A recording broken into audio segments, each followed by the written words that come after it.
Anda kembali di The Prime Show bersama saya Abraham Silaban. Pemirsa, Alam Ganjar, anak tunggal dari Capres nomor 3 Ganjar Pranowo, bercerita kepada kami mengenai sosok Ganjar Pranowo.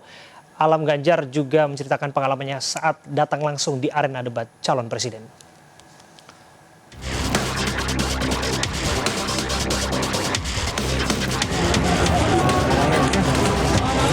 Foto bertiga. Oke, foto bertiga. Alam punya tos khusus ya? Iya. Yang Bapak ya? Itu udah kebiasaan atau kayak gimana? Dari sejak aku kecil, Mas. Oh ya? Dari aku TK, Bang. Oke. Dari aku TK emang setiap kita salaman, setiap aku salim, itu ada tosnya kayak gitu. Nggak pernah putus sampai sekarang. Sama sekali. Dalam bayangan saya kok ngeliat tos kayak gitu, saya lagi ingat pemain sepak bola mencetak gol, selebrasi, Ya. tos antar pemain begitu. Itu inspirasinya dari situ? Nggak juga sih, itu spontan aja. Spontan aja waktu pertama kali tos, itu tiba-tiba langsung kebentuk kayak gitu. Terus akhirnya keterusan kali ya, karena setiap salim waktu masih kecil ya kayak gitu, terus itu jadi kayak Gimana muscle sih? memory. Gimana sih? Gini, Ini, gini, ini, gini, ini, gini, gini, gini, gini. Wih, luar biasa. Jadi itu udah jadi kebiasaan. Udah jadi kebiasaan, keseharian juga setiap salim. Oh iya. Setiap salim kayak gitu. Ibu nggak diajak tapi. Ibu nggak diajak ya? Bromance saja ya? Itu romance. Oh ya, memang ada hal-hal yang memang terkhusus itu hanya untuk di-sharing, Iya. eksklusif untuk bapak dan anak.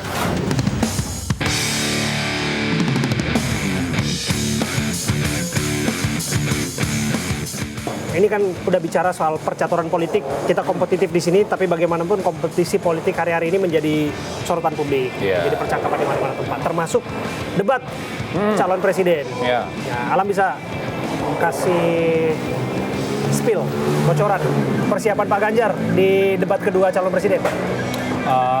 Bapak persiapannya ya mungkin seperti biasa ya, mendalami materi juga, terus juga mempersiapkan lah dari segi substansinya, karena sedikit banyak Bapak punya beberapa ide maupun kreasi di bagian politik luar negeri, Iya. geopolitik gitu-gitu. Tapi yang pasti sih, yang jelas yang sebenarnya harapanku sih Bapak istirahatnya cukup dulu lah gitu, sebelum debat. Istirahatnya cukup. Oke, Jadi- karena memang safarinya intens ya belakangan ini ya. Jadi biar pikiran lebih fresh, terus juga lebih segar aja. Besok performanya juga bagus, ya istirahatnya semoga bisa cukup. Ada bocoran nggak?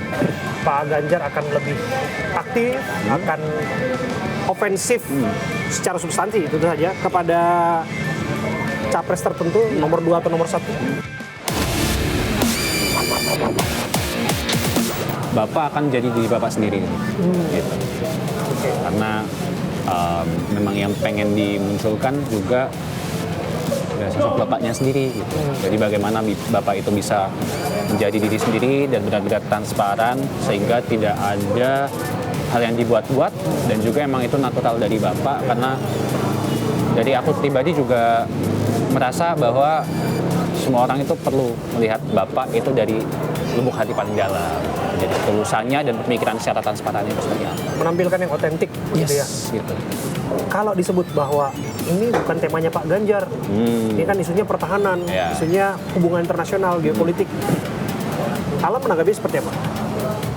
Kalau aku sih semenjak jadi gubernur maupun di dewan, di parlemen pun juga Bapak kan bersinggungannya memang secara langsung itu kepada internal affairs ya, urusan dalam negeri.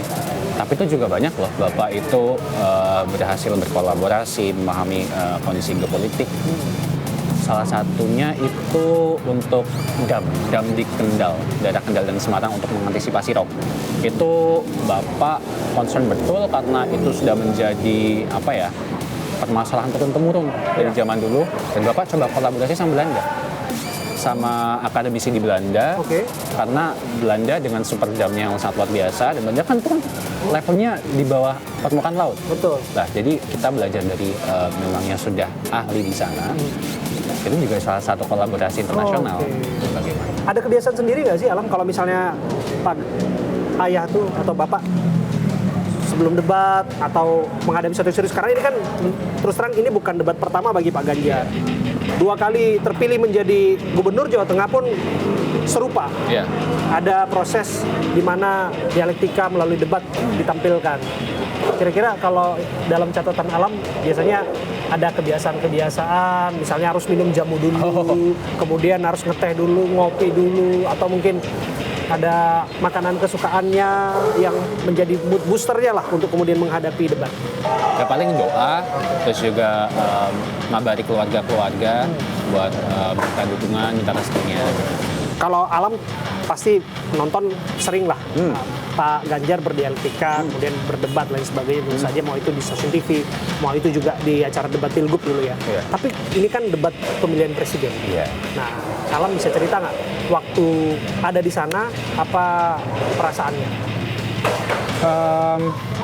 Aku berusaha memosisikan diri seobjektif mungkin sih saat itu. Jadi aku nggak begitu berusaha menahan emosi apapun itu, entah semangat, antusias ataupun khawatir dan lain sebagainya.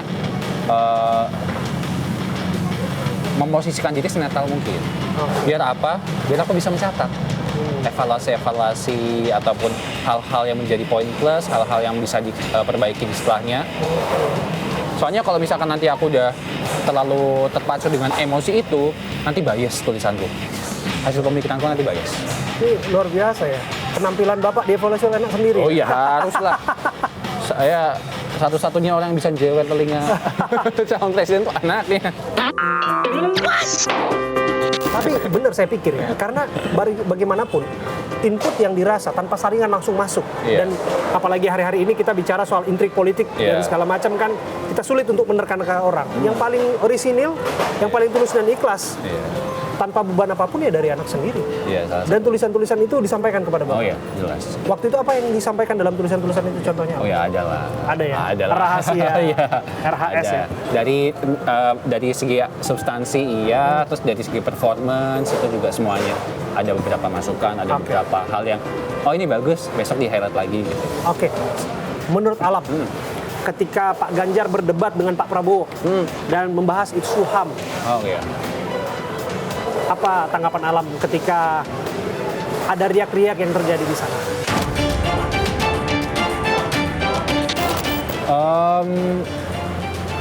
Menurut aku karena waktu itu topiknya juga berkaitan dengan hukum dan HAM juga, Iya.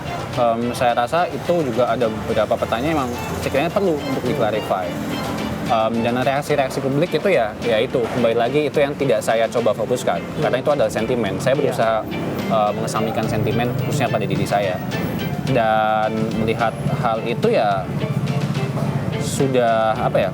Menurut saya sudah dalam koridor pada proses debat pertama. Tapi penampilan Pak Ganjar sendiri dari pelatih Coach Alam ini yang mencatat-catat biasa kan di Iya. bangku cadangan kan itu pelatih tuh. Iya. Kira-kira ketika bertanya itu sudah oke ya? Oke lah, oke. Karena oke nggak oke itu kok penilaian pertamanya adalah apakah itu sesuai koridor, gitu. Kalau misalkan itu di luar koridor dan hanya menyerang secara personal, zero substance itu nggak ada artinya apa-apa. Tapi karena ada substansi dan urgensi dan masih sesuai dalam koridor, itu berarti memenuhi faktor-faktor esensial, faktor-faktor penting yang harus diutarakan pada saat itu. Dan itu ngeceklis semua. Dan dari segi pertanyaan pun juga cukup konkret dan juga cukup tajam.